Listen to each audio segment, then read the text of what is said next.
Oh, Enrico, bakit may pasa ka na naman sa muka? Hindi pa nga magaling yung pasa mo sa isa mong mata eh. Dinagdagan mo na kaagad ng isa. Paano ba naman kasi tay? Ang lakas mga asam ng mga tambay doon sa tindahan ni Aling Celia. Porket binasted lang ako ni Paula. Pero niyo sabi sa akin wala raw direksyon ng buhay ko kaya walang babaeng magkakagusto sa akin. Akala mo naman may direksyon ng buhay nila. Tambay din naman sila kagaya ko. Bakit ba naman kasi kay aga-aga nasa labas ka? Bakit hindi mo tulungan sa mga gawain dito sa bahay ang kapatid mo? Kaya na po ni Stella yung mga yun tay. Mamayang hapon po, ako na lang po magdidilig ng mga gulay. Sandali. Halika nga rito. Lasing ka ba? Bakit amoy alak ka, ha? Napatagay lang po ng konti tay. Pero hindi po ako lasing. Napailing si Isidro habang si Enrico naman ay napakamot sa likod ng ulo at hindi makatingin sa kanyang ama. Hindi ba ang sabi ko sa'yo ay tigilan mo na ang pag-iinom? Bukod sa palagi kang napapaaway ay hindi yan makakabuti sa atay mo. Sa katingin mo ba, proud ang nanay mo sa ginagawa mo, ha Enrico? 26 ka pa lang pero tignan mo ang ginagawa mo sa buhay mo. Tay, konti nga lang naman ang ininom ko 3 shot lang naman yun Saka, matagal na pong wala rito si nanay. Hindi ko maririnig kung proud ba siya sa akin o hindi. Sige na, masyado kang gumagaling magpalusot. Maligo ka para may masbasan ka sa pagkalasing mo. At tigil-tigilan mo na ang pakikipagbasag ulo ha. Nakakahiya na kay Kapitan. Halos kada linggo nasa barangay tayo kasi napapaaway ka palagi. Nilagpasan ni Enrico si Isidro at tuluyang pumasok sa bahay nila na yari sa sawali at ang bubong ay yari naman sa yero. Sa likod ay naroon ang banyo. Nagtungo siya roon at naligo. Totoo lahat ng sinabi ng tatay ni Enrico. 3 taon na ang nakararaan nang umalis ang nanay nila upang sumama sa ibang lalaki na taga-syudad. Sobrang malapit si Enrico sa kanyang ina kaya labis niyang dinamdam ang pag-alis nito. Doon na siya natutong uminom ng alak upang kahit paano ay makalimutan ang kalungkutan ng pagiging anak na iniwan ng kanyang nanay. Dahil sa impluwensya ng alak at barkada ay naging basagulero si Enrico. Sa tuwing nakakainom siya, pakiramdam niya ay lumalakas siya. Tumatapang siya. Wala siyang kinatatakutan. Gusto niya palaging nakikipag-away, kaya marami sa maliit na bayan na yon ang kilala siya bilang isang basagulero. Marami ang nagsasabi na kung gaano kabait ang tatay ni Enrico ay siyang pagiging masama niya. Kilala sa lugar nila bilang isang manunugis ng aswang ang ama ni Enrico. Hindi lamang sa lugar nila, kundi maging sa mga bayan at barangay na malapit sa kanila. Namana ng tatay niya ang pagiging manunugis nito sa lolo niya. Bata pa lamang daw ang kanyang ama ay hinahasa na ito upang maging isang manunugis. Isang araw, habang kumakain sina Enrico ng tanghalian, ay bumisita sa bahay nila ang kapitan ng kanilang lugar. Nais nitong makausap si Isidro. Oh, kayo ho pala, Kapitan. Sumabay na ho kayo sa amin ng mga anak ko sa pagkain. Hindi na. Kakatapos ko lang naman mananghalian. Ay, ano ho bang sasabihin nyo? Sabihin nyo na po habang kumakain kami. Sige. Kailangan ko rin kasing bumalik agad sa bahay at may gagawin pa ako. Tungkol ito sa insidente ng aswang na nangyari sa kabilang barangay. Sa narinig ni Enrico ay nakuha nun ang atensyon niya. Kaya habang kumakain siya, ay alerto ang tenga niya sa pakikinig sa pinag-uusapan ng tatay niya at ni Kapitan. Hindi ko alam kung nakarating na ba sa inyo, pero may isang dalagang dinukot sa kabilang barangay. Ayon sa mga saksi, aswang daw ang dumukot sa dalaga. Sigurado po ba silang aswang? Sigurado sila, Isidro. May hinala ang marami na ang grupo ni na Brando ang dumukot sa dalaga. Paanong si Brando, Kapitan? Matagal na po kami nagharap ni Brando at hindi sila nanalo sa akin. Nangako na siya sa akin na hindi na sila manggugulo pa sa lugar natin.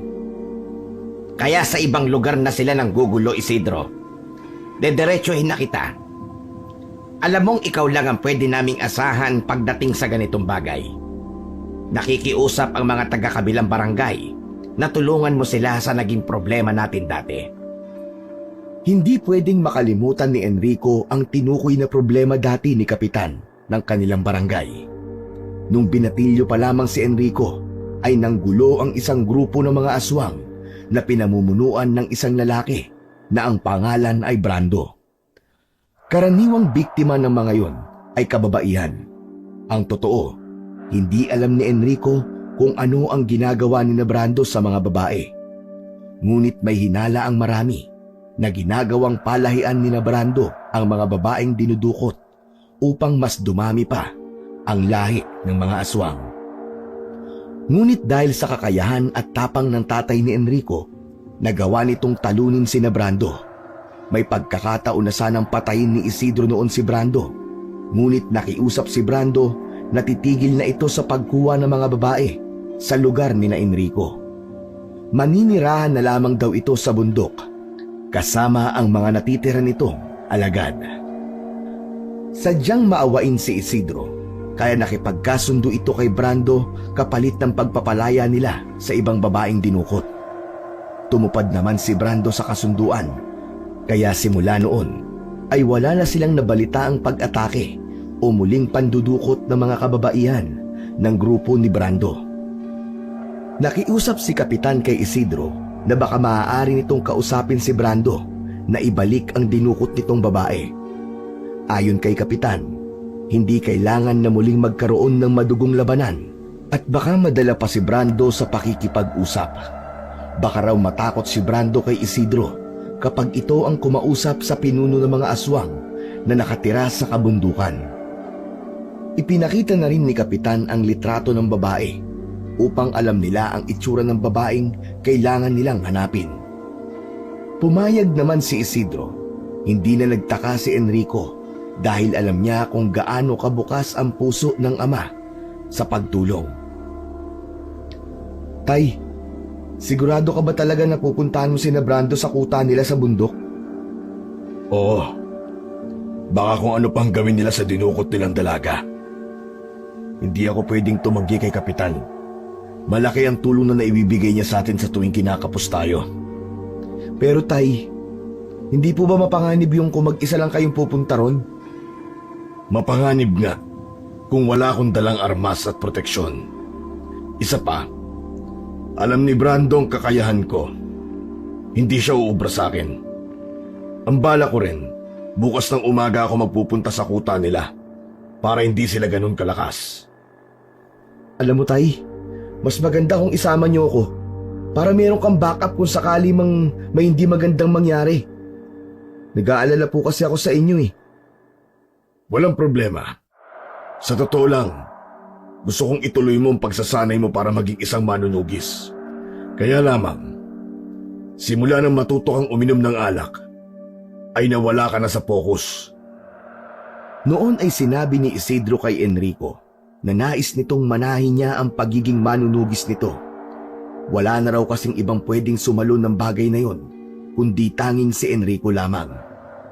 Siya ang nag-iisang anak na lalaki ni Isidro at ayaw din nilang ilagay sa ganoong kabigat na responsibilidad ang kapatid ni Enrico na si Estela. Interesado noon si Enrico sa pagsasanay na ginagawa nila ng tatay niya. Ngunit nang umalis ang kanyang ina at nakilala niya ang alak, ay nawala na roon ang kanyang atensyon hanggang sa tuluyan ng sumuko ang tatay niya na babalik pa siya sa pagsasanay upang maging susunod na manunugis sa kanilang pamilya. Kinabukasan ng umaga, naghanda na sina Enrico at Isidro sa gagawin nilang pagpunta sa kuta ni Brando sa bundok. Dinala nila ang mga kailangan nila. Bukod sa mga armas, ay nagdala rin sila ng pagkain sapagkat alam nila na magiging mahaba ang kanilang paglalakbay. Alas 5 ng umaga ay nasa paanan na sila ng bundok at sinimulan na nila ang pag-akyat. Walang kaalam-alam ang tatay ni Enrico na nagbaon siya ng isang bote ng alak. Pampalakas niya kasi ng loob ang alak at sa tingin niya ay kailangan niya ng lakas ng loob sa pagpunta nila sa kuta ng mga aswang. Ayon kay Isidro ay isang beses na itong nakapunta sa kuta ni Brando nung nakipag-usap ito ng maayos para sa pangako nito na hindi na ito manggugulo sa kanilang lugar. Tay, sigurado ka ba na alam mo pa ang daan? Oo naman. Kahit matagal na akong nakapunta sa kuta ng mga aswang, ay natatandaan ko pa rin ang daan. Grabe pala ang memorya niyo, Tay, no? Ang talas pa rin. Ako kasi, medyo makakalimutin na eh. Tigilan mo kasi ang pag-inom ng alak. Nakakaapekto yun sa utak mo. Ay naman, Tay, nananahimik ang alak, dinadamay niyo sa usapan natin. Maiba ako, Tay. Mga ilang oras pa po ba tayo makakarating dong kina Brando? Siguro 2 oras lang. Kaya tamang-tama ang alis natin. Malaki ang tiwala ni Enrico sa tatay niya. Sinadya niyang mauna ito sa kanya ng ilang dipa upang hindi nito makita ang manakanakang pag-inom niya ng alak. Nung una ay kampante pa si Enrico, ngunit ng 3 oras na silang naglalakad at parang paikot-ikot lang sila, ay doon na medyo kinabahan si Enrico. Habang ang tatay Isidro niya naman ay tuloy lamang sa paglalakad. Hanggang sa hindi na nakatiis si Enrico, kaya't nagsalita na siya. Tay, sandali! Naliligaw na po ba tayo? Huminto muna si Isidro at luminga sa paligid. Mukhang ganun na nga. Pero sa pagkakatanda ko, ay tama ang dinadaanan natin. Hindi ko lang sigurado kung lumipat na ba ng kuta si Brando. Ano na po ang gagawin natin ngayon, Tay? Baka abutin tayo ng gabi dito sa bundok. Di ba? Mas malakas sa mga aswang kapag gabi. Baka may umatake sa atin na aswang, Tay. Huwag kang mag-isip ng hindi maganda. Halika, ang mabuti pa, kumain muna tayo para pagkatapos ay dire-diretso na ang paglalakad natin. Sumilong muna ang mag-ama sa isang mayabong na puno. Habang kumakain sila ng baon nilang pagkain, ay panay ang linga ni Enrico sa paligid. Yun ang unang beses na nakarating siya sa bundok na yon. Matapos nilang kumain, ay muli silang naglakad. Narating na nila ang parte ng bundok kung saan patag na ang lupa. Bahagyang nabuhayan ng loob si Enrico nang sabihin ni Isidro na natatandaan na nito ang lugar na yon. Malapit na raw sila sa kuta ni Brando.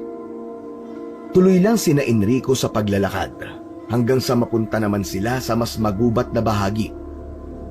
Medyo madilim sa parting yon dahil hindi tumatagos ang sinag ng araw dahil sa sobrang dami ng puno sa paligid. Hindi na namalaya na mag-ama ang pagsapit ng gabi. Naglalakad pa rin sila at hindi nila alam kung nasaan bahagi na sila ng bundok.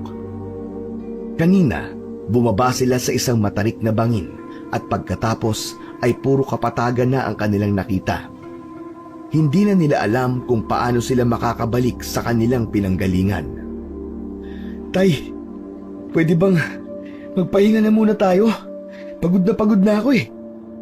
Ang sakit na ng mga paa ko. Inabot na tayo ng gabi. Ito ang ayoko mangyari. Dahil baka may mga aswang na naglipaan na rito.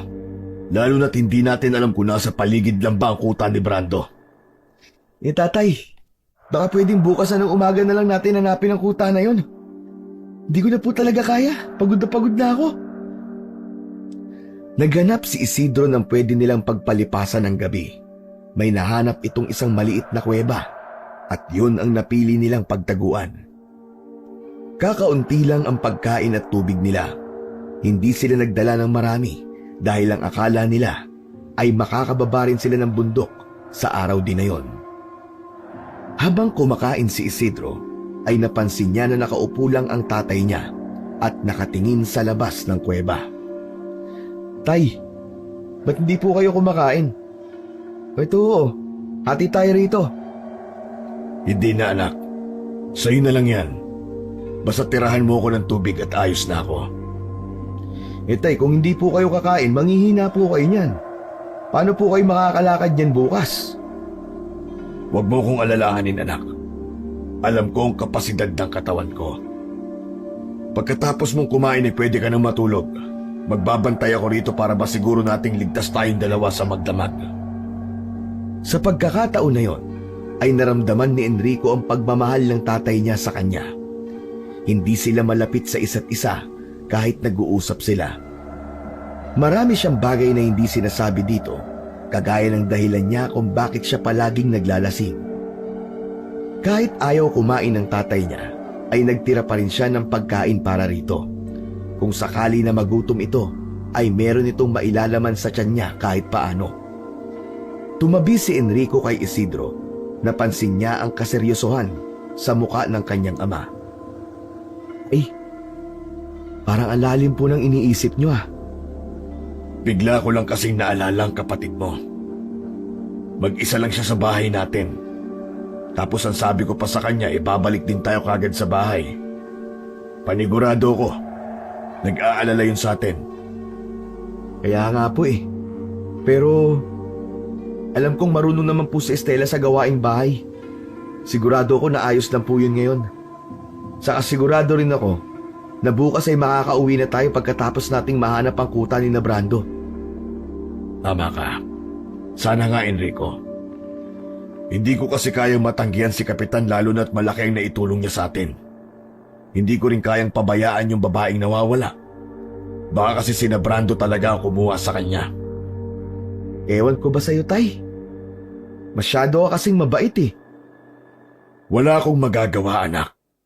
Ako lang ang maaasahan ng bayan natin pagdating sa ganitong bagay. Kaya ikaw, magsanay ka para maging manunugis ka kapag nawala na ako. Ikaw na ang papalit sa akin. Hindi yung puro inom ang inaatupag mo. Ay, Tay, inaantok na pala ako. Sigurado ka po ba na ikaw na magbabantay dyan? Iniiba mo lang ang usapan . Pero sige na, matulog ka na, anak. Ako na ang bahala rito. Humiga na si Enrico na maluktot na lang siya at inisip niya na nakahiga siya sa banig at naroon siya sa bahay nila. Kahit ang totoo ay mga dahon lamang ang hinihigaan niya. Nang dahil sa labis na kapaguran sa maghapon na paglalakad, ay mabilis na nakatulog si Enrico. Tiwala siya na matulog dahil alam niyang babantayan siya at hindi siya pababayaan ng kanyang ama. Nagulat si Enrico nang biglang may tumapik na kamay sa bibig niya. Mula sa dilim ay naaninag niya ang kanyang tatay na si Isidro. Sumenyas ito na huwag siyang maingay. Tumango siya at saka nito inalis ang kamay sa bibig niya. Bakit po? May mga aswang sa labas. Nanlaki ang mga mata ni Enrico. Pilit siyang tumingin sa labas ng kuweba at may nakita siyang mga aninong gumagalaw na parang may hinahanap. Dinig na dinig nila ang paghingal ng mga aswang kahit nasa loob sila ng kuweba. Halos hindi na humihinga si Enrico ng sandaling yon. Sa tingin niya ay marami ang aswang na nasa labas ng kuweba. Marunong makipaglaban ang tatay niya sa aswang. Ngunit kung masyadong marami, ay baka matalo sila at mapatay. Nagdadasal na siya sa utak niya na sana ay hindi sila makita ng mga aswang. Tila napakabagal ng pag-usad ng bawat segundo. Makalipas ang halos kalahating oras, ay nawala na ang mga aswang. Wala na silang nakitang paggalaw. Upang makasiguro, ay pasimpleng sumilip si Isidro sa labas ng kuweba at saka ito bumalik kay Enrico. Wala na sila. Sa tingin ko hindi nila tayo naamoy. Ang akala ko po talaga, Tay, katapusan na natin. Buti na lang talaga at wala na sila. Hindi pa man nakakahinga ng maluwag si Enrico nang may isang aswang na bigla na lang sumulpot sa bungad ng kuweba na kinaroroonan nila. Nakatayo ito ron at kumikislap ang mga mata nito sa dilim. Sa tingin niya ay may aswang na nakakita kay Isidro nang sumilip ito ng mabilis kanina. Pakiramdam ni Enrico ay binubuhusan siya ng isang timbang tubig na puno ng yelo. Tatay! Sa likod niyo po! Itinuro pa niya ang kinatatayuan ng aswang. Napatda si Isidro Alam niya na naramdaman ng tatay niya ang presensya ng aswang. Enrico! Yung bag ko, ihagis mo sa akin! Madali! Kukunin pa lamang sana ni Enrico ang bag ng tatay niya nang biglang umatake ang aswang. Kumilis ito ng mabilis at sinunggaban nito si Isidro sa likod. Nagpambuno si Isidro at ang aswang.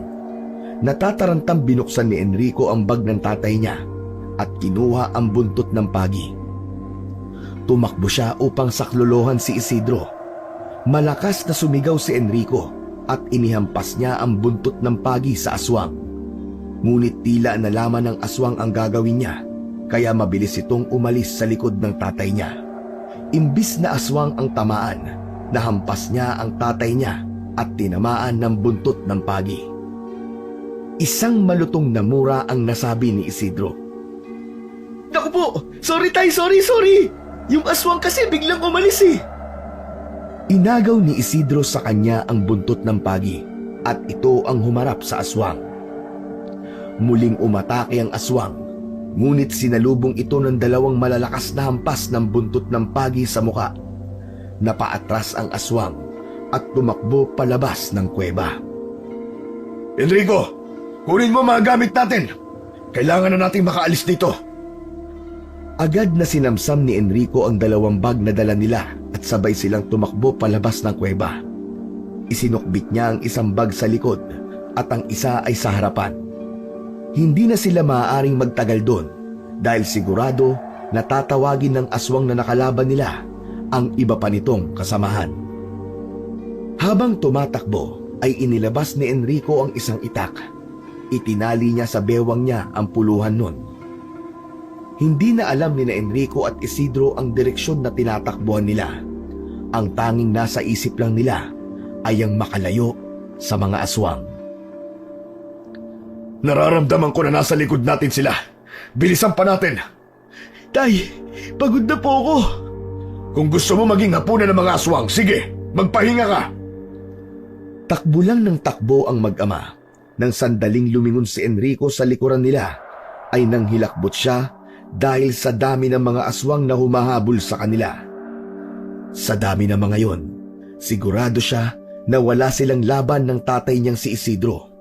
Walang magagawa ang mga armas na meron sila. Biglang huminto sa pagtakbo ang dalawa nang biglang may sumulpot na aswang sa harapan nila. Isa yung aswang na matangkad at may malaking pangangatawan. Napangarap si Enrico sa likod nila dahil narinig niya ang malakas na pag-angil ng mga aswang na humahabol sa kanila. Nang hilakbot si Enrico sapagkat ilang di pa na lamang ang layo ng mga yon sa kanila. Naglalaway ang mga aswang na akala mo ay isang masarap na putahe ang tingin sa kanila ng kanyang tatay. Malakas na sumigaw sa labis na takot si Enrico, sabay yakap sa kanyang tatay na si Isidro. Bago pa man makalapit ang mga aswang sa kanila, ay biglang nagsalita ang aswang na nasa unahan nila. Tumigil kayo! Kilala ko sila! Agad na sumunod ang mga aswang. Akala mo ay maamong tupa na tumingin lang ito sa kanya. Yumukod pa ang mga yon. Lumapit ang aswang na nasa harapan nila.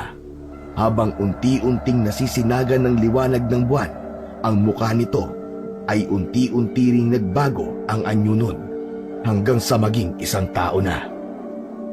Ando? Ako nga, Isidro. Nasa anyong aswang lang ako pero hindi mo ko nakilala. Kung sa bagay, ang tagal na rin panahon na hindi tayo nagkita.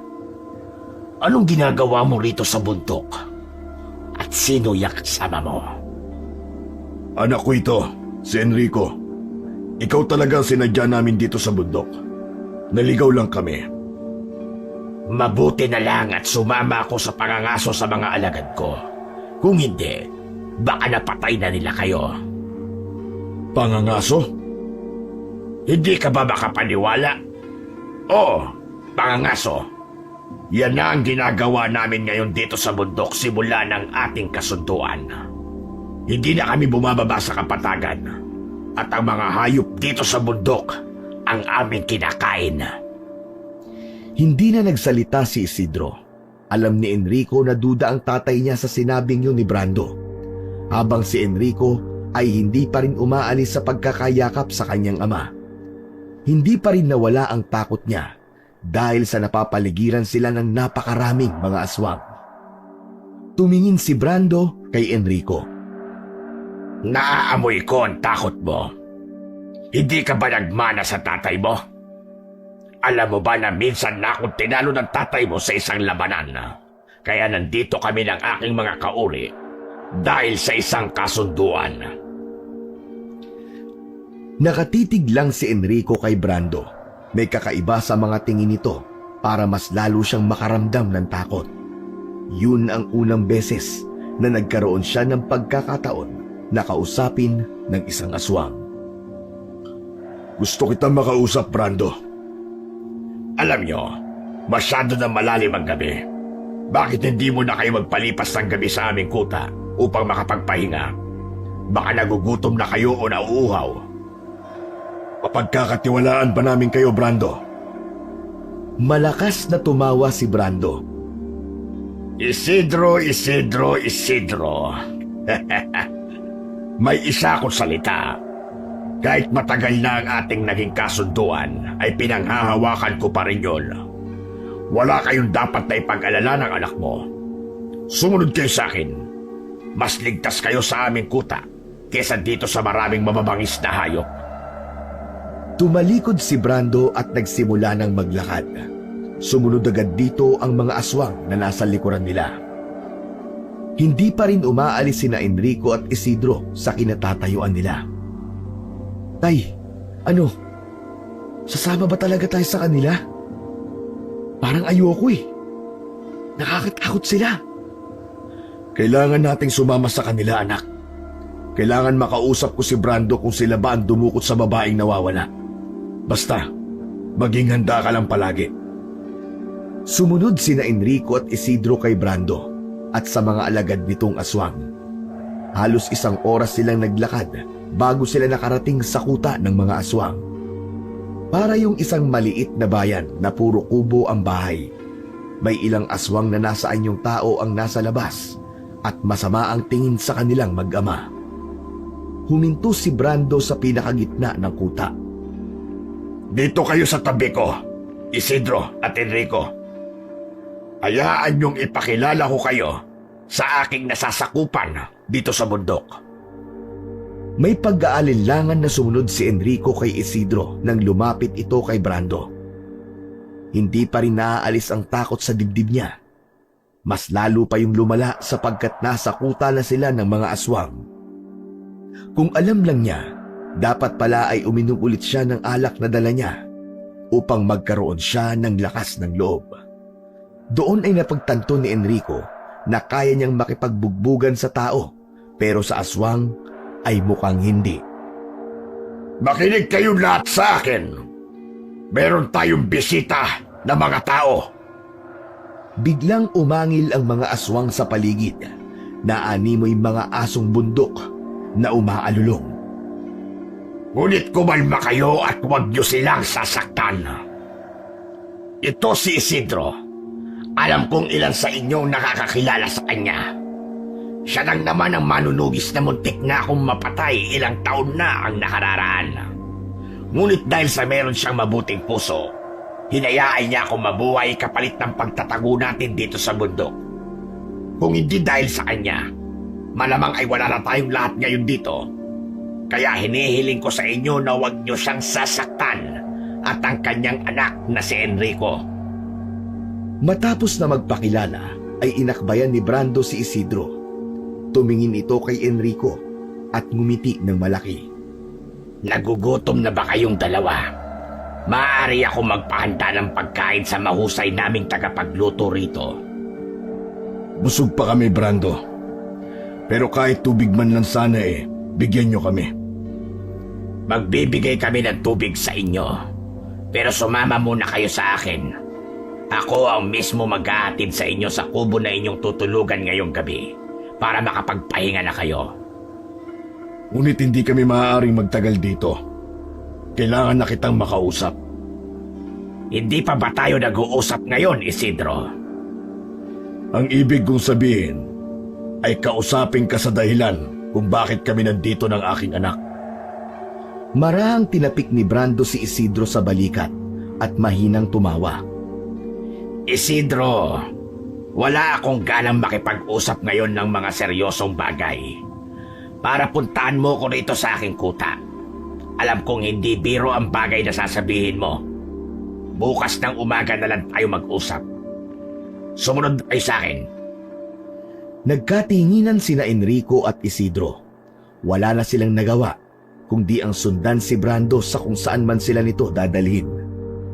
Hindi alam ni Enrico, ngunit kahit napakainit ng pagtanggap ni Brando sa kanila, ay may kaba pa rin siyang nararamdaman.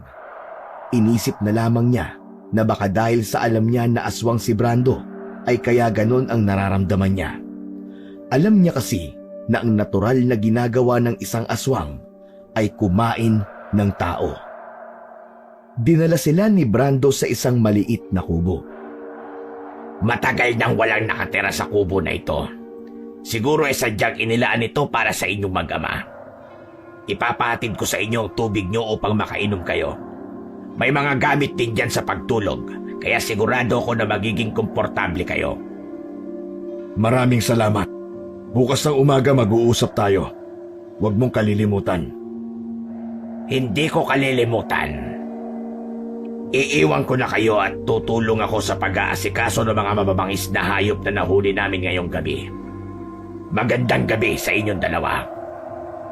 Nang umalis na si Brando, ay saka lang pumasok sa kubo ang mag-ama. Ibinaba ni Enrico ang 2 bag sa papag at umupo roon. Maya-maya pa, ay may isang matandang babae ang nagdala ng tubig na inumin sa mag-ama. Umalis din ito agad. Ipiniabot ni Isidro ang bag nito at may kinuha ito roon na isang anting-anting.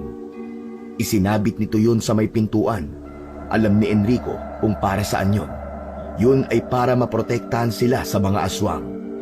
Hanggat nakasabit ang bagay na yun sa may pintuan, ay walang aswang ang makakapasok sa kubo na kinaroroonan nila.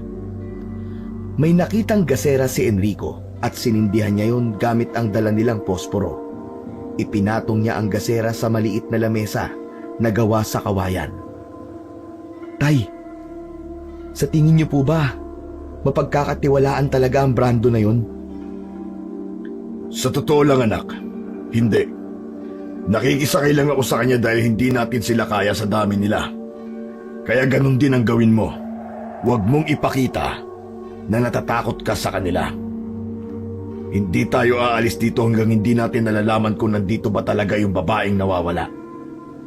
Ewan ko, tay. Pero natatakot ako sa kanila lalo na sa Brando na yun. May kakaiba sa paraan ng tingin niya sa atin. Parang meron po siyang itinatago. Kahit ako, napapansin ko rin yon. Kaya dapat ay maging handa tayo habang nandito tayo sa kuta ng mga aswang. Sige na, matulog ka na. Magbabantay ako rito. Tatay, may sinabit po naman kayong anting-anting dun sa pintuan ng kubo ah. Pwede ka nang matulog. Ligtas tayo dito habang nandito tayo sa loob. Mas mabuti na ang sigurado anak. Matagal ko nang hindi nakita si Brando. Hindi natin alam kung may mga bago ba silang kakayahan o pangontra sa mga ginagamit kong anting-anting. Kung ganun tay, ako naman po magbabantay ngayon. Ikaw na po nagbantay kanina sa kuweba eh. Kaya ngayon ako naman po. Kailangan nyo rin naman po matulog at makapagpahinga. Nagtalo pa silang dalawa kung sino ang magbabantay. Iginiit ni Enrico na siya na ang magbabantay dahil nakatulog naman siya kanina kahit paano sa kuweba.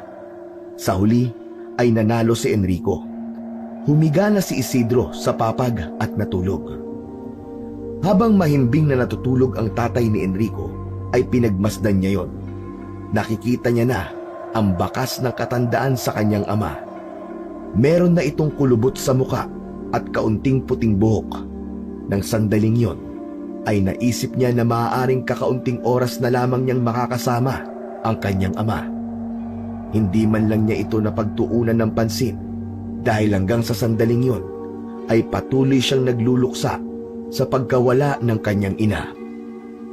Kung meron man siyang ipinagpapasalamat sa pagpunta nila sa kuta ng mga aswang, yun ay ang nagkaroon sila ng pagkakataon ng tatay niya na magkausap. Wala naman kasi silang pagpipilian kundi ang kausapin ang isa't isa dahil sila lamang ang magkasama. Dahil sa kanilang bahay ay wala silang imikan na dalawa. Naputol ang pagmumuni-muni ni Enrico nang makarinig siya ng ingay na nanggagaling sa labas. May mga nagtatawanan at mga nagsasalita. Na-curious si Enrico sa kung ano ang nangyayari sa labas ng kubo.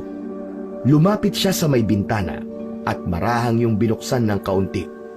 Mula roon ay sumilip si Enrico.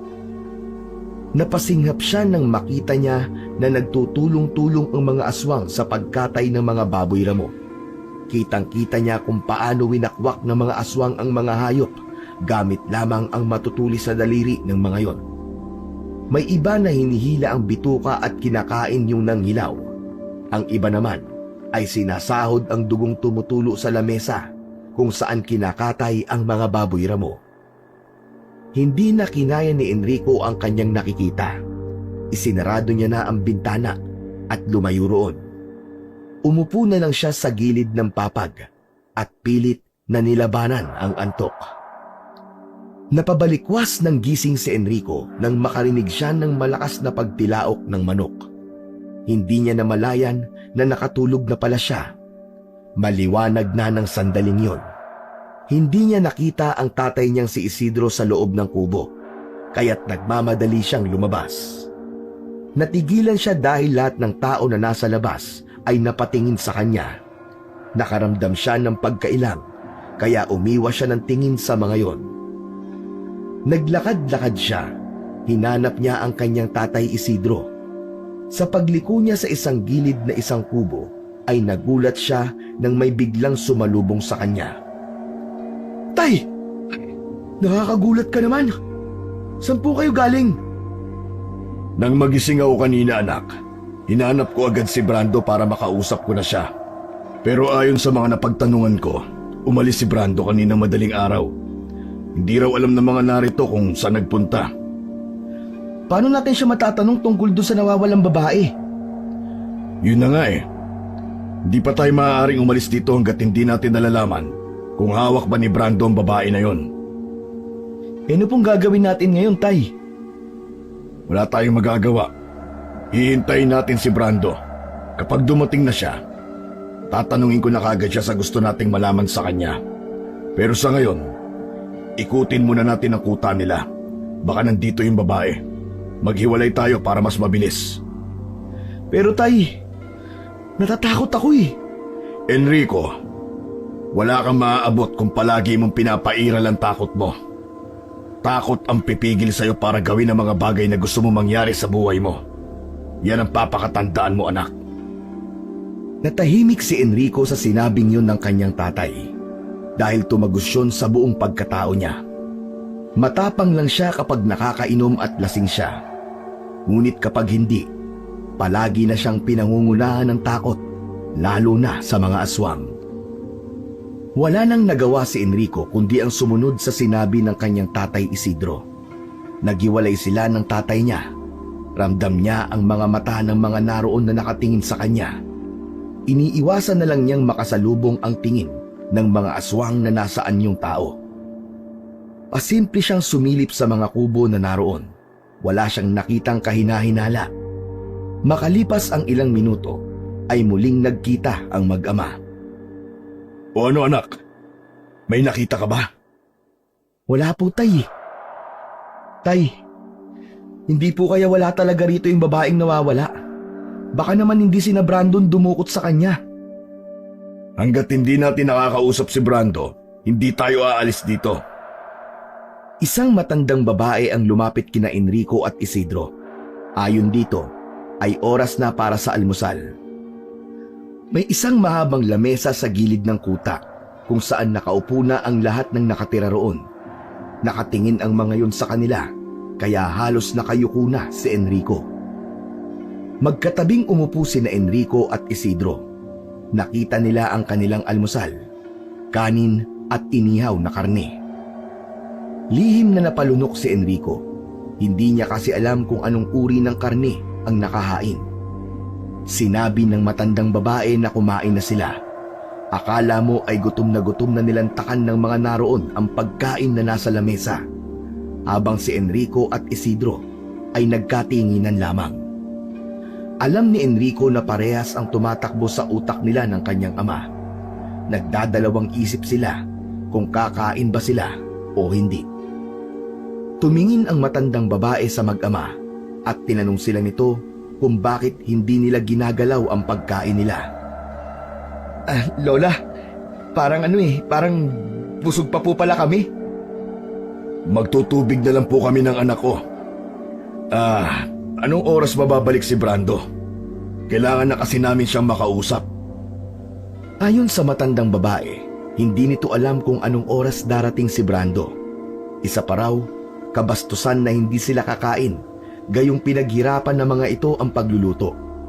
Huwag daw silang mag-alala dahil hindi karne ng tao ang nakahain, kundi karne ng baboy ramo.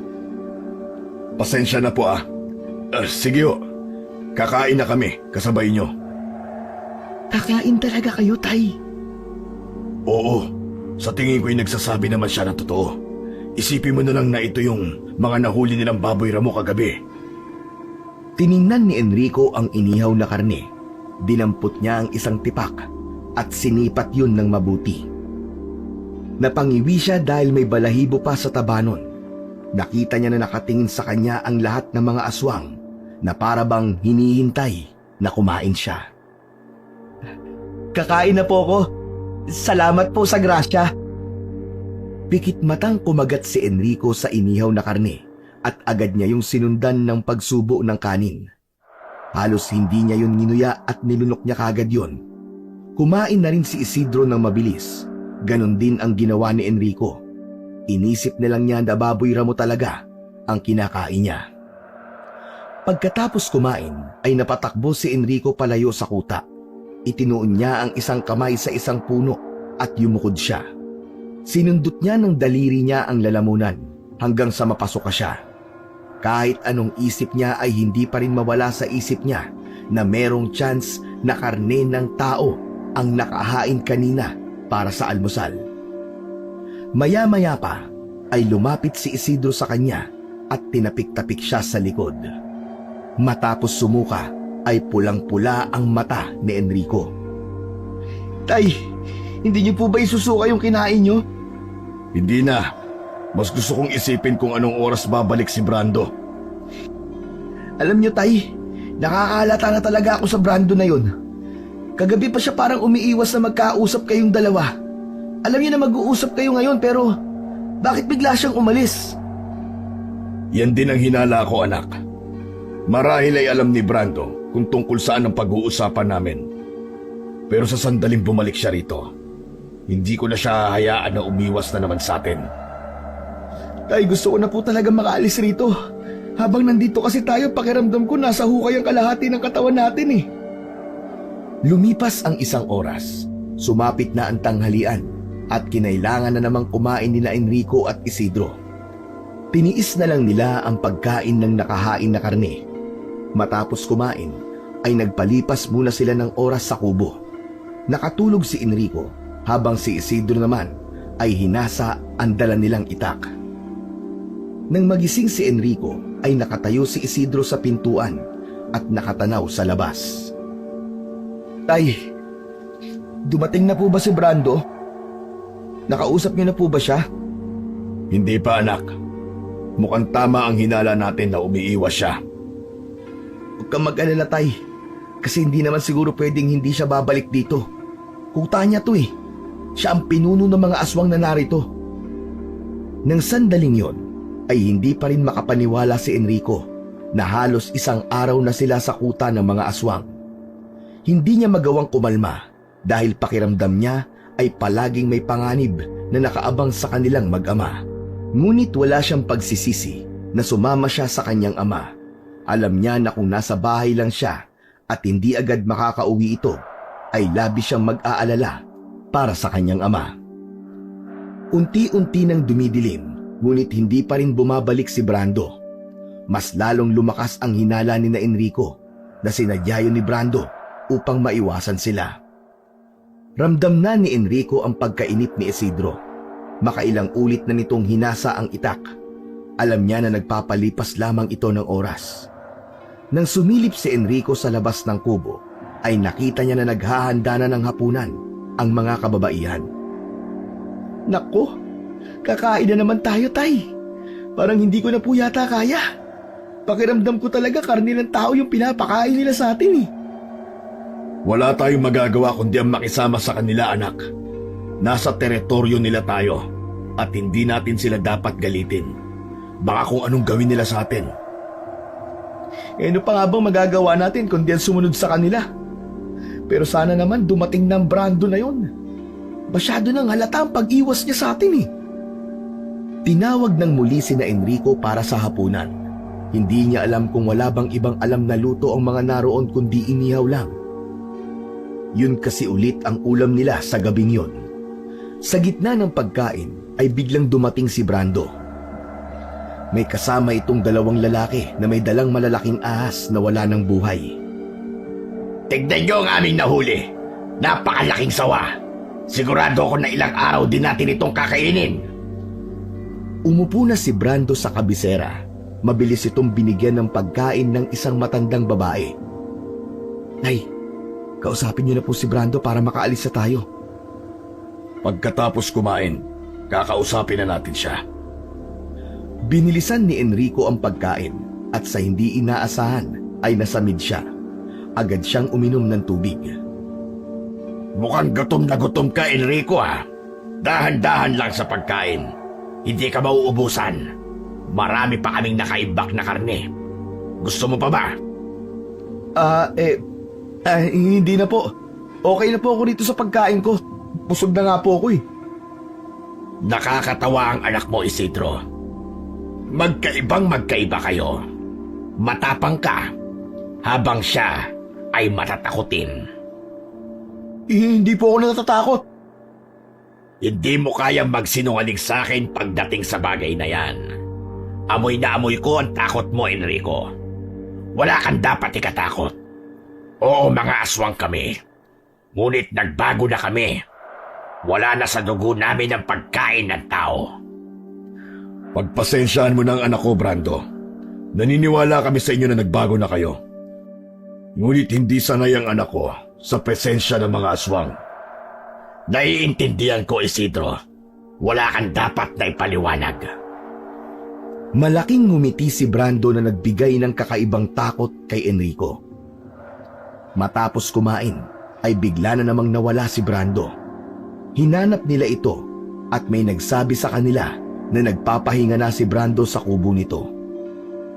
Itinuro naman ng napagtanuan ni na Enrico kung nasaan ang kubo ni Brando.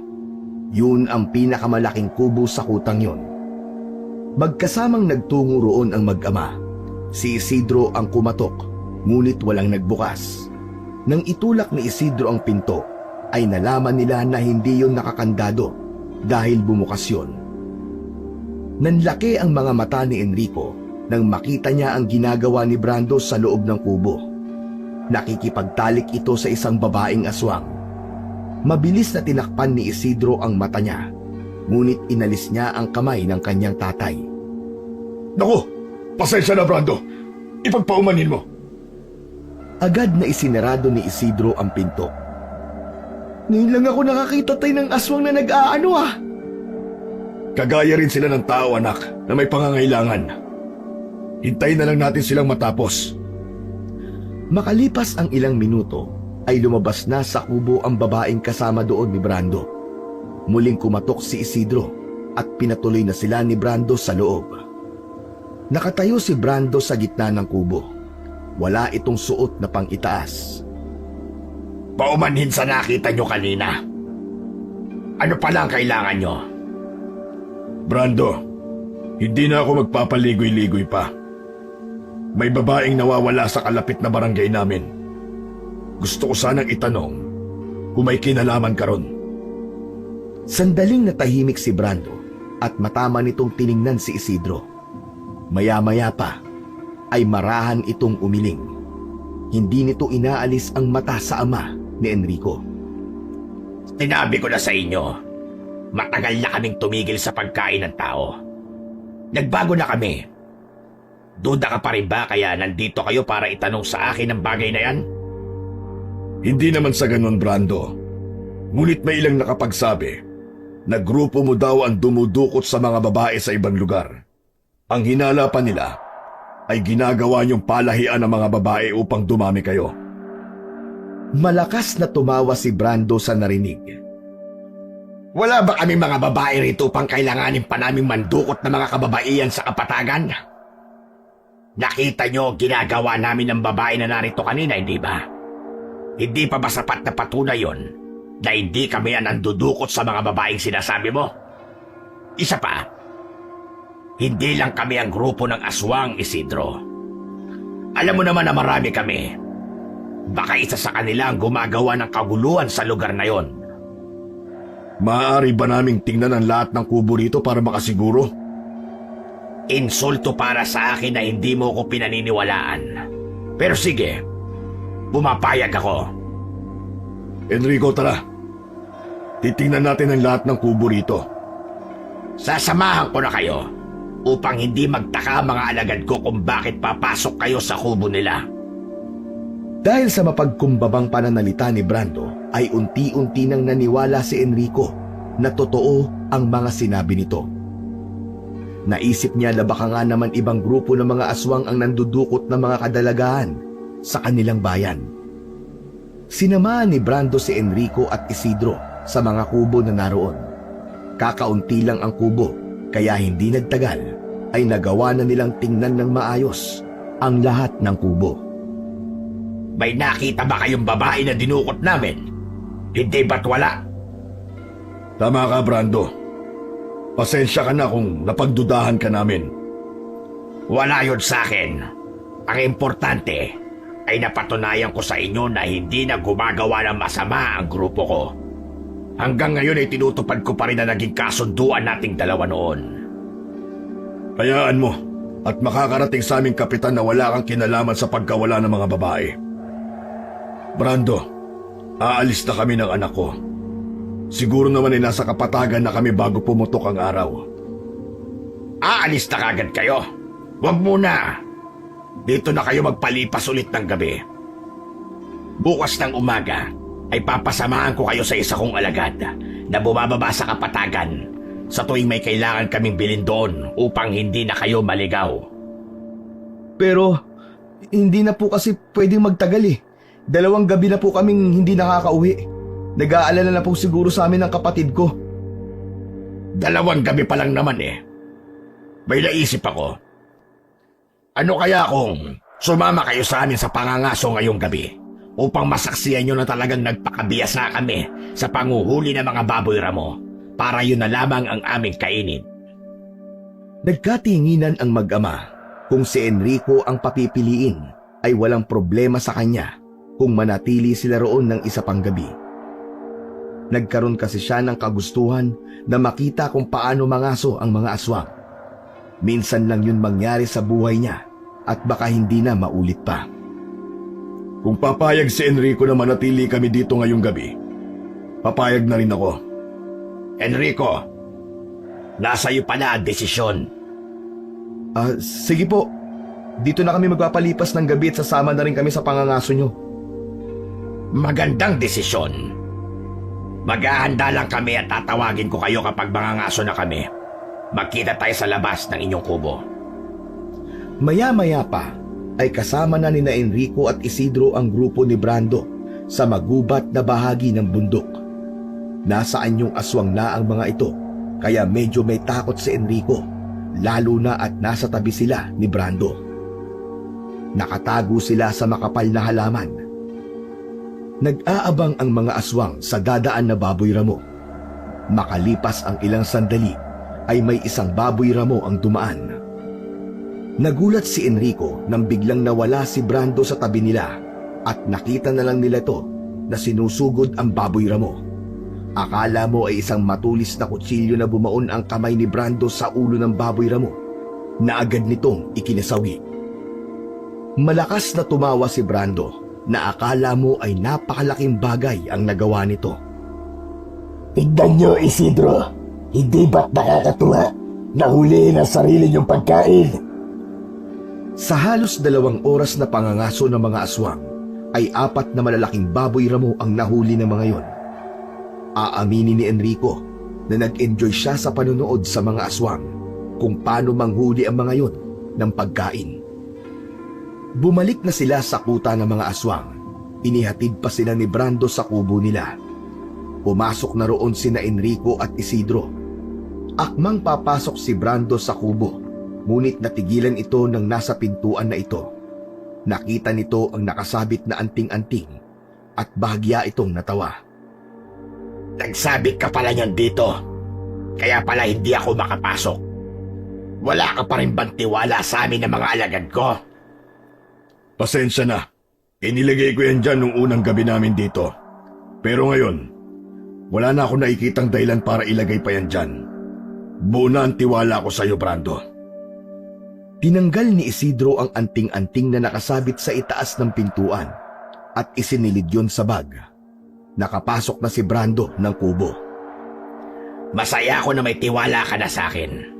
Hayaan mo. Kapag may nakita kong aswang na wala sa grupo ko ay kakausapin ko. Itatanong ko kung meron ba silang kinalaman sa pagkawala ng mga babae sa lugar nyo. Pupuntahan kita sa bahay mo kapag may nakuha na akong impormasyon. Malaking bagay yan. Maraming salamat. Anong oras pa lang alis nyo bukas? Siguro mga alas 5 ng umaga. Walang problema. Ipapakato ko kayo bukas sa isa sa mga alagad ko para ihatid kayo sa kapatagan. Lalabas na ako. Magandang gabi sa inyo. Isinarado ni Enrico ang pinto nang makalabas na si Brando. Akin ay anting-anting, tay. Ibabalik ko na sa pintuan. Hindi na kailangan, anak. Sa tingin ko'y wala tayong dapat ikatakot pa. Baka kasi makita pa ni Brando na isabit natin ulit yon at mainsulto siya. Ano ba yan, tay? Masyado ka mabait kasi. Ano kung makita niya? Nag-iingat lang naman tayo eh. Maniwala ka sa akin, anak. Wala tayong dapat na ikatakot. Matulog na tayo dahil maaga pa tayong aalis para makauwi. Hindi na nakipagdalo pa si Enrico sa tatay niya at sinunod na lamang niya ang sinabi nito na hindi na kailangan ibalik ang anting-anting sa pagkakasabit sa pintuan.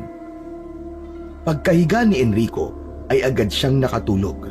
Ngunit sa gitna ng pagkakatulog niya ay bigla siyang nagising. Naramdaman niyang kailangan niyang magbanyo. Tahimik siyang bumangon mula sa kanyang higaan at lumabas sa kubo. Siniguro niya na hindi maaabala sa pagtulog ang kanyang ama. Lumakad si Enrico papunta sa isang madilim na bahagi ng kuta na medyo malayo sa kubo. Hinanap niya ang banyo, ngunit wala siyang nakita. Kaya nagdesisyon siya na sa damuhan na lamang umihi. Habang naglalakad, napansin niya ang ilang anino na gumagalaw malapit sa mga drum na imbakan ng pagkain. Nagkubli siya sa likod ng isang puno at maingat na sumilip upang makita ang ginagawa ng mga aswang.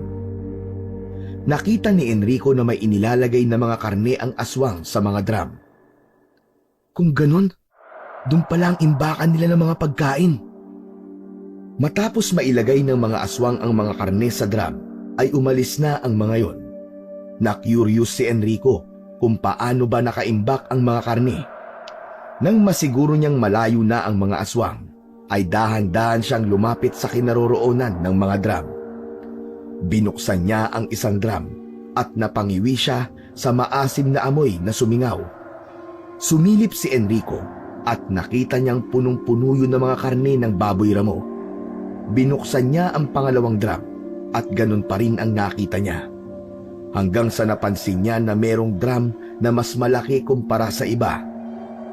Nagsimulang bumilis ang tibok ng kanyang puso habang nilalapitan ang pinakamalaking drum. Sa pagbukas niya sa pinakamalaking drum ay natigilan siya at nanlamig. Tumambad sa kanya ang mga parte ng katawan ng tao. Nakita niya ang mga kamay, paa at iba pang parte ng katawan ng babae. biglang lumutang sa ibabaw ang isang pugot na ulo ng babae. Hindi siya maaaring magkamali. Yun ang babaeng nasa litrato na ipinakita sa kanila ni Kapitan. Kinilabutan si Enrico. Agad siyang tumakbo pabalik sa kanilang kubo na puno ng takot at kaba. Pagdating niya sa kubo, marahas niyang ginising ang kanyang ama. Tay! Tay, gising! Gumising kayo! Kailangan na nating umalis dito! Nagising si Isidro, naguguluhan at bakas sa muka ang pag-alala. Bakit? Ano ba yun? Ano nangyari? Bakit ka natataranta? Habang humihingal, ipinaliwanag ni Enrico ang nakita niyang mga parte ng katawan ng tao sa loob ng malaking drum. Yung malaking drum, tay, naimbakan ng mga aswang. May mga parte ng katawan ng babae doon. Yung babaeng nawawala.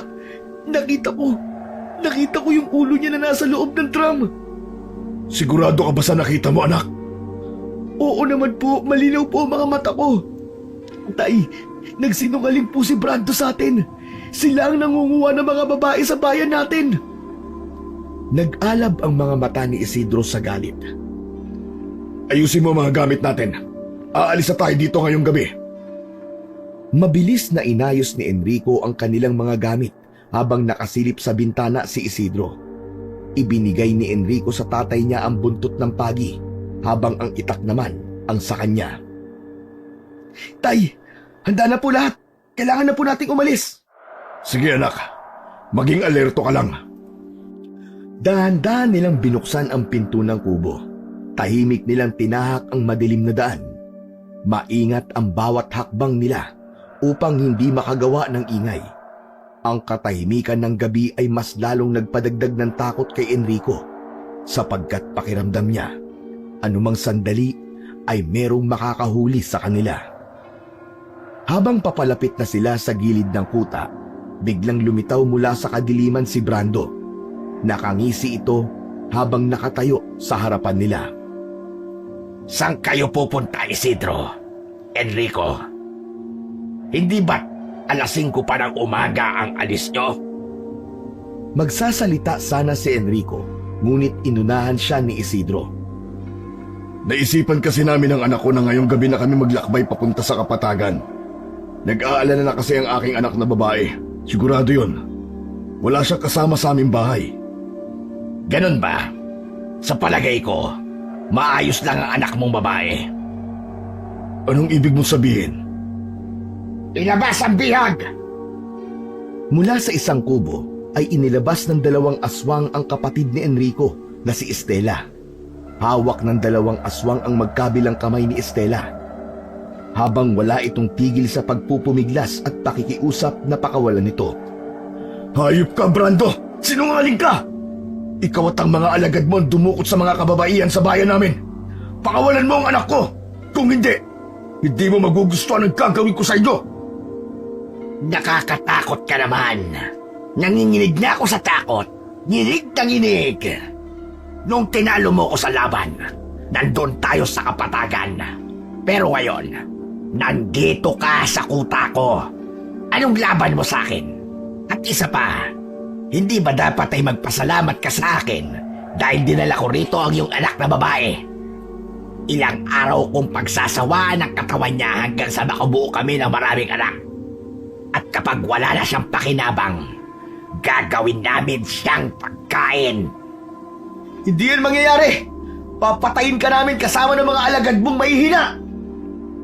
Hanga din talaga ako sa'yo, Enrico. Sa kabila ng takot mo, ay nagagawa mo pang sabihin yan. Ngumisi si Brando hanggang sa malakas itong humalakhak. Mula sa likod ni Brando ay unti-unting lumilitaw ang iba pang mga aswang. Tay, kailangan nating lumaban. Iligtas mo muna ang kapatid mo. Ako ang bahala kay Brando sa iba pang aswang. Agad na pinamahayan ng takot si Enrico. Yun ang unang beses na makikipaglaban siya sa mga aswang. Pilit niyang inilala ang mga itinuro ni Isidro, ngunit tila walang pumapasok sa isip niya ng mga sandaling yon. Hanggang sa naalala ni Enrico ang alak na dala niya. Inilabas niya yon mula sa dala niyang bag at tumungga ng marami. may natira pa sa alak nang ibalik niya yon sa bag. Anong ginagawa mo? Bakit ngayon mo pa naisipang uminom ng alak? Pambihira ka naman, bata ka, oo. Tay, pampalakas ng po ng loob yan. Sa hudyat ni Isidro ay sumugod na ito kay Brando, habang si Enrico naman ay nagulat nang mawala ang dalawang aswang na may hawak kay Estela. Inilibot niya ang mga mata niya sa paligid, pero hindi niya nakita ang kapatid niya. Hanggang sa marinig niya ang takot na sigaw ni Estela sa isa sa mga kubo. Sinundan niya ang sigaw ni Estela hanggang sa natagpuan niya ang kubong kinaroroonan nito. Ngunit sa pagbukas ni Enrico sa pinto ng kubo ay nagulat siya dahil isang babaeng aswang ang naroon na ginagaya lang pala ang boses ni Estela. Mabilis na sumugod ang aswang sa kanya. Napatakbo si Enrico pero agad din siyang huminto na mapagtanto niya na hindi yun ang oras upang maging duwag siya. Nasa panganib sila ng kanyang pamilya. Kailangan niyang iligtas ang kapatid niyang si Estela upang matulungan na niya si Isidro sa pakikipaglaban kay Brando. Naramdaman ni Enrico ang epekto ng ininom niyang alak. Doon na siya nagkaroon ng lakas ng loob na harapin ang babaeng aswang. Nang makita niya itong papasugod sa kanya, ay sumugod din siya. Sinalubong niya ito. Mariin niyang isinaksak ang itak sa bunganga ng babaeng aswang. Nang hugutin niya ang itak, ay wala ng buhay itong bumagsak. Yan ang nararapat sa'yo! Napakaingay ng bunganga mo! Sa pag-ikot ng mata ni Enrico, ay nakita niya si Estela na kinakaladkad ng dalawang aswang patungo sa kagubatan. Agad na tumakbo si Enrico patungo sa direksyon ng mga aswang. Estela! Kuya! Tulungan mo ako! Hindi inalis ni Enrico ang mata niya kay Estela. Ayaw niyang mawala ito sa paningin niya. Hanggang sa isa sa dalawang aswang ang sumugod kay Enrico. Hindi siya nagpakita ng takot. Tuloy lang siya sa pagtakbo. Malakas niyang hinataw ng itak sa leeg ang aswang na sumugod sa kanya. Sa sobrang talas ng itak na yon, ay humiwalay ang ulo ng aswang sa katawan nito. Lumipad ang ulo ng aswang sa kung saan. Nakita ng aswang na may hawak kay Estela ang nangyari. Binitiwan nito si Estela at tumakbo para tumakas. Ngunit hindi hinayaan ni Enrico na makatakas ang aswang na yon. Hinabol niya ito. Nang ilang dipa na lamang ang layo niya sa aswang, ay binato niya doon ang itak at tumusok yon sa batok ng tumatakbong aswang. Walang buhay na bumagsak sa lupa ang aswang. Kinuha ni Enrico ang itak at binalikan ang umiiyak na si Estela. Huwag ka nang umiyak, Estela. Ligtas ka na. Maraming salamat, kuya. Ang akala ko'y katapusan ko na. Siyempre, hindi ko hahayaan na mangyari yun, Stella. Makinig ka sa akin, ha? Kailangan mo magtago. Babalikan ko lang si tatay. Tutulungan ko siyang tapusin si Brando at ang iba pang mga aswang. Huwag mo akong iwan dito, kuya. Natatakot ako. Hinawakan ni Enrico sa magkabilang balikat si Estela at matamang tiningnan ito sa mata. Tumingin ka sa akin. Alam kong natatakot ka pero kailangan mong lakasan ang loob mo. Kahit ako, takot ako ngayon. Pero iniisip ko kayo ni tatay. Hindi ako papayag na may masawi kahit isa man sa atin nang dahil sa demonyong mga aswang na yon. Alam ni Enrico na napipilitan si Estela nang pumayag itong iwanan siya. Nakahanap sila ng isang malaking puno at pinaakyat niya doon si Estela upang doon magtago. Sinabi ni Enrico sa kapatid na huwag itong bababa roon hanggat hindi sila bumabalik ng tatay niya. Matapos iligtas si Estela mula sa mga aswang, nagmadali si Enrico pabalik sa kuta upang tulungan ang kanyang ama. Alam niyang nag-iisa ang kanyang tatay Isidro laban sa mga natitirang aswang at kasama pa roon si Brando na pinuno ng mga aswang. Labis ang pag-aalala niya para sa tatay niya ng sandaling yon.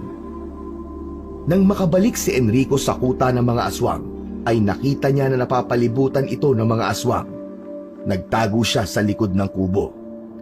Naroon si Brando na wala man lang kagalos-galos, habang si Isidro naman ay may sugat at dugo na. Pero sa kabila ng pinsala, ay matatag pa ring nakatayo ang tatay ni Enrico. Kung umiikot na ang mundo mo, Isidro, ikaw na ang sugatan sa pagkakataon na ito. Hindi mo ba alam kung gaano kababa ang tingin ko nung nandyan ako sa posisyon mo ngayon? Hindi pa tapos ang laban, kaya huwag ka muna magdiwang, Brando. Sa pagkakataong ito, kahit makiusap ka sa akin at lumuhod, hindi na kita bubuhaying hayop ka. Ikaw ang dapat makiusap at lumuhod sa harapan ko. Isa pa, nasaan na ang anak mong si Enrico? Kung ang tumakas na, iniwan ka na. Duwag kasi ang anak mo. Walang silbi. Insultuhin mo na ako, pero huwag ang mga anak ko. Sa bagay, masakit talagang marinig ang katotohanan. Walang silbi ang anak mong si Enrico. Masyado nang humahaba ang kwentuhan natin. Tapusin na natin to. Initusan ni Brando ang mga aswang na patayin si Isidro.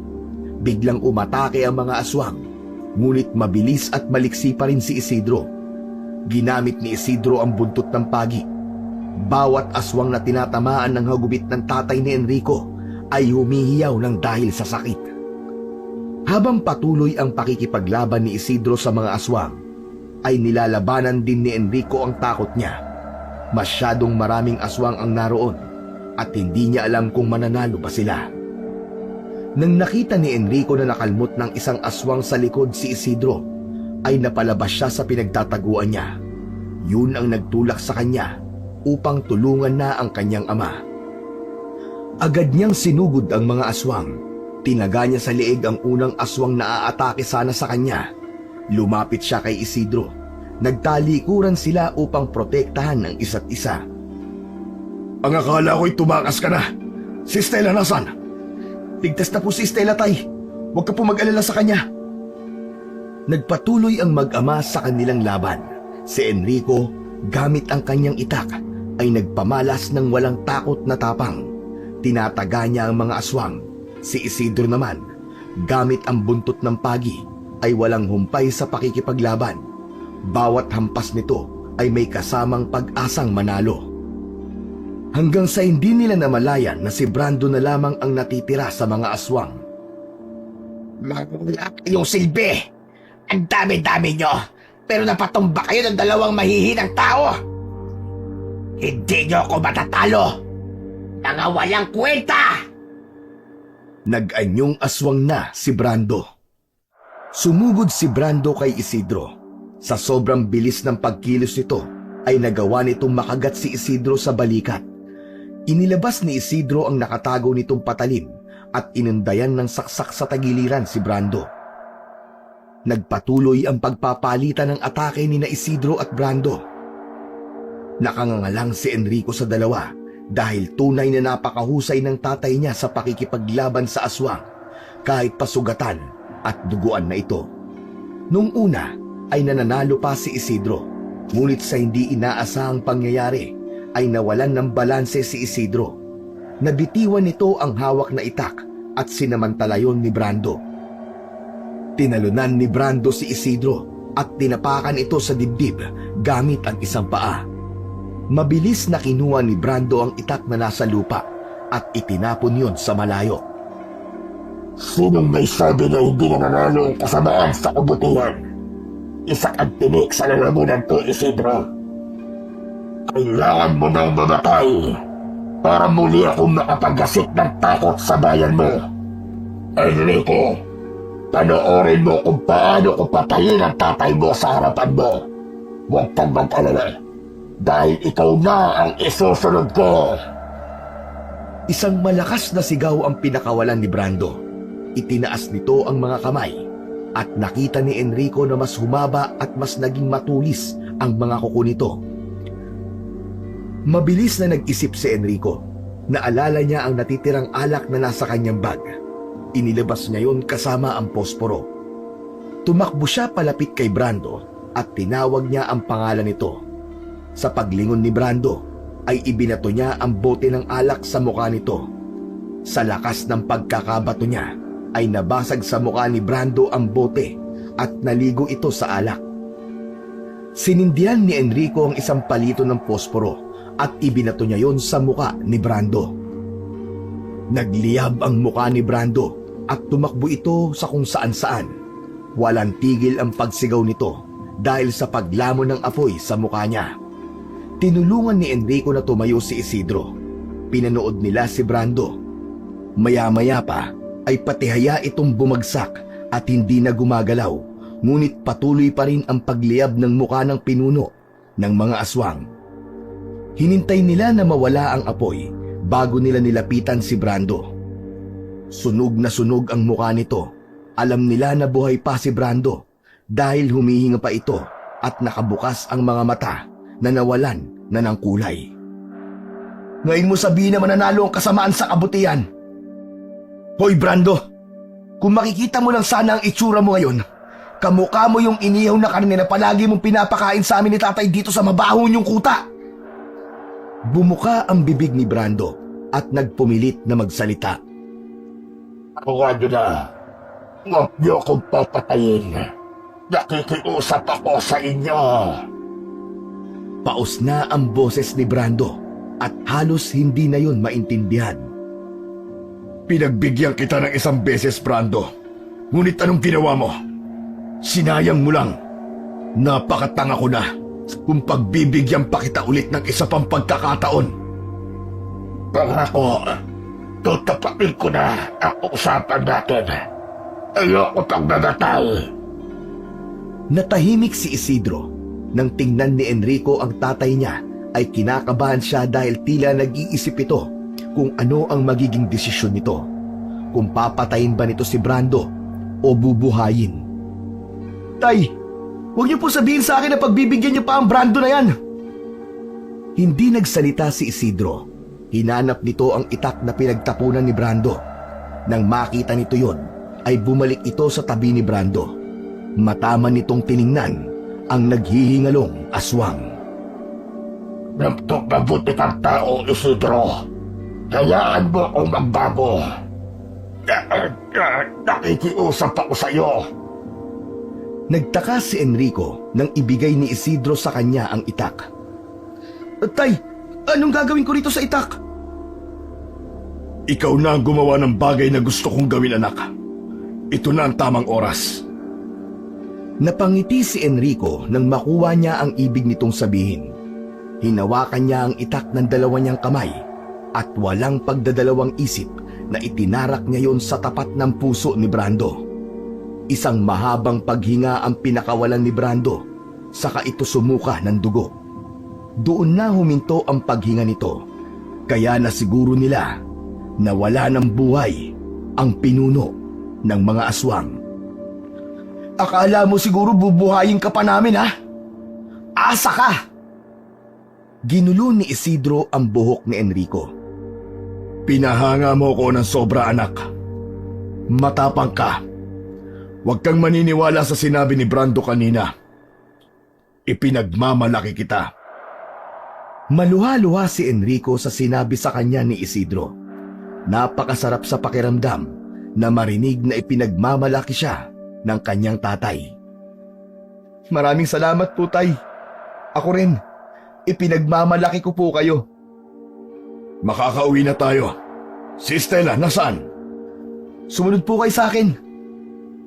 Nagsimula na silang maglakad papunta kay Estela. O di ba, tay? May silbi rin po yung alak. Kung hindi dahil sa dala kong alak, hindi natin matatalo si Brando. Oo na. Pero sana, anak, huminto ka na sa pag-inom mo. Walang maidudulot na maganda sa katawan mo ang pag-iinom.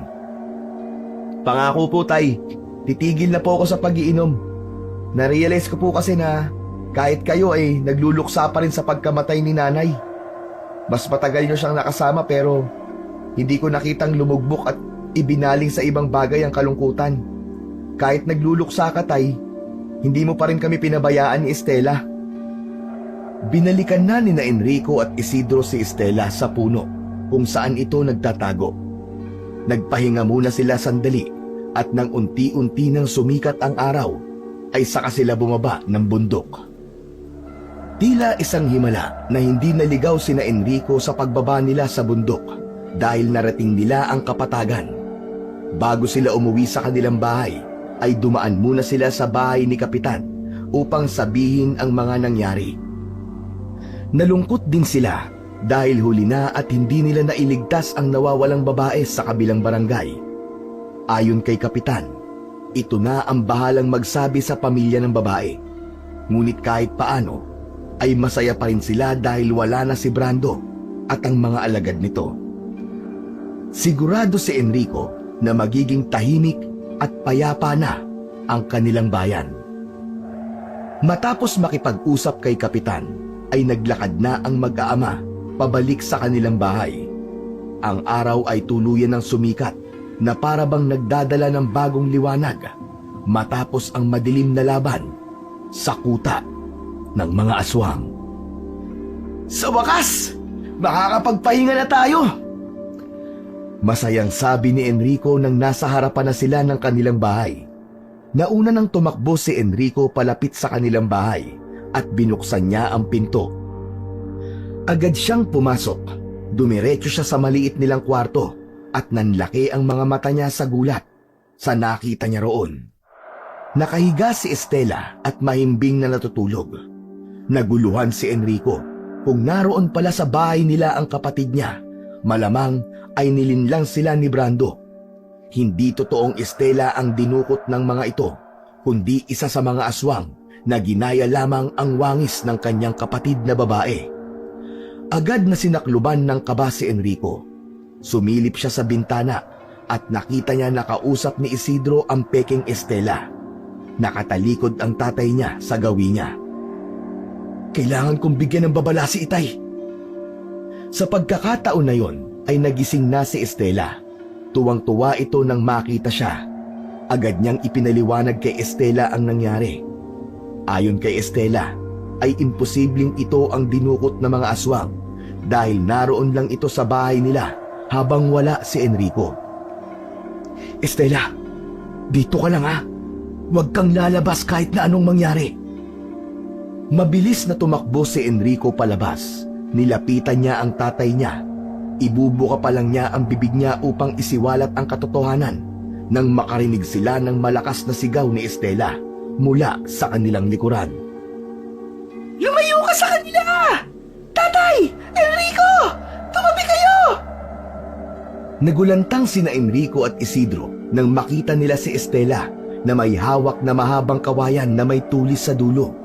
Agad na tumabi sina Enrico at Isidro. Buong tapang na sinugod ni Estela ang peking Estela. Tumarak ang dulo ng kawayan sa dibdib ng peking Estela. Nangihinang bumagsak sa lupa ang peking Estela. Nang nakahandusay na ito sa lupa, ay bumalik na yon sa totoo nitong itsura. Isa pala yung lalaking aswang. Kung ganon. Oo tatay, tama kayo. Hindi totoong Estela ang dinukot ni na Brando. Nilinlang nila tayo. At ikaw naman, Estela, hindi ko akalain na kahit mainin ka ay kaya mong pumatay ng aswang. Gusto ko pong maging kagaya niyo, Itay. Isang matapang na manunugis.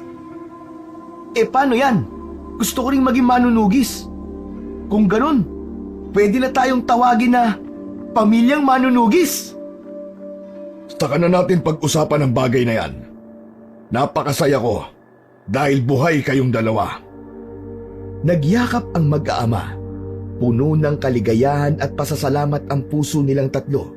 Maya-maya pa ay magkakasama silang pumasok sa kanilang tahanan. Sa wakas, tapos na ang kasamaan ni Brando. Nakakalungkot na may mga buhay ng tao siyang kinuha. Pero maganda rin na napigilan natin na madagdagan pa ang biktima niya. Sigurado ako, kung nasan man ngayon ang nanay niyo, ay ipinagmamalaki niya kayo. Lalong-lalo ka na, Enrico. Ibang tapang ang ipinakita mo. Isang matamis na ngiti ang pinakawalan ni Enrico. Sa pagkakataon na yon, ay desidido na siyang sumunod sa yapak ng kanyang ama bilang isang matapang at mahusay na manunugis ng mga aswang. Oh, Enrico, bakit may pasaka na naman sa